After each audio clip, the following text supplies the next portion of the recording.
Together, it's just that little upper. Also, he could point to Yeah, that. epiglottis, glottis. I'm sorry, epiglottis, and then that's the glottis right here, right there, and then thyroid cartilage, tracheal cartilage. This muscle right here is the tracheal. I don't know if you can see the trachealis muscle on here. Esophagus. Yeah, exactly, esophagus. Can't see it on this model. And then we have the, let's see, lungs. This is the... The good way to know this is always the left is because it has the cardiac notch. But this is actually the right, isn't it? No. It's the left. Because hold it up like cheers. Here's your diaphragm. Oh, yeah, upside down. Oh, I see what's going on here. This is the right. Yeah. So this is the right superior lobe, right here. The right inferior lobe. Right here. Oh, so the right has the 3. Yeah. So the right superior lobe, the right middle lobe, and the right inferior lobe, separated by the horizontal fissure and the oblique fissure.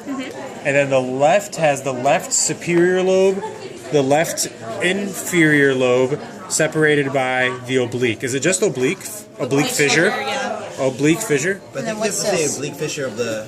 I think on a test, I probably just... Okay, so this is a specimen. We have a lot of them, of course, in the little cabinet and the bags. So this is a sheep heart, and it's still inside of what's called the pericardial sac. So you see all this adipose tissue. Just that's normal to have. Fat's always a cushion, right? So we got this adipose tissue, but let me see if I could kind of peel back a part of it.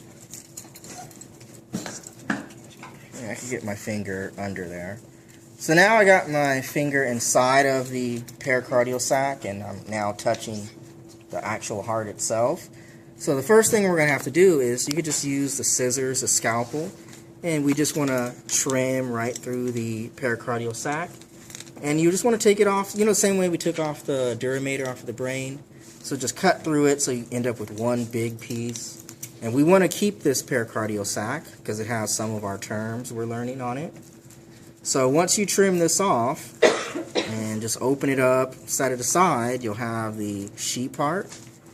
And let's see if we have one with some of it removed.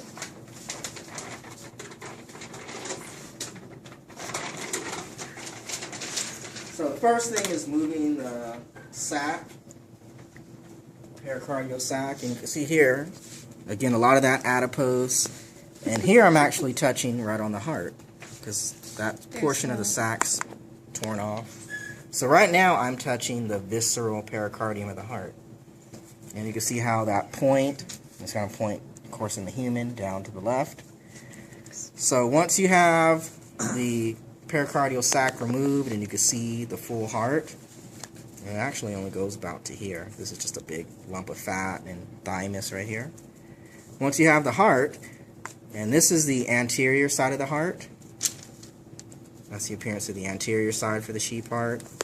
Posterior side, you get a better view once the pericardium's removed. So what do we got to do next? Coronal section. So what direction is that?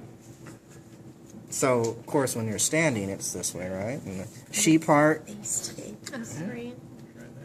Yeah, so you slice it in half, coronal section, and you could have it just kind of flap open, and you could keep on cutting.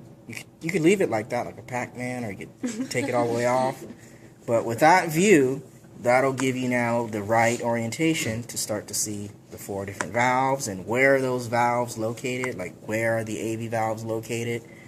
Make sure you have some description on where to find it, where do they connect it to, and you'll get a good score, full credit, if you just have that good description on how to find it, what to cut. All right, and we got a lot of time, we got a week.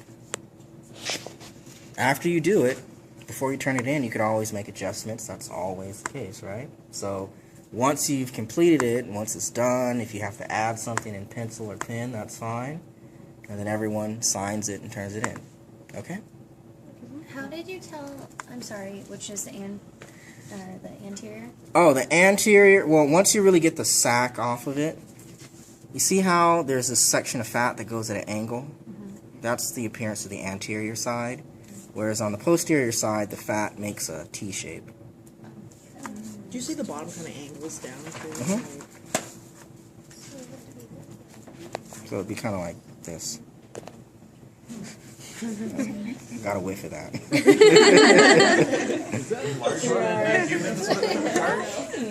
Well, I mean, again, what you're seeing that makes it so big is all the fat. All right, so we'll do this once we get back.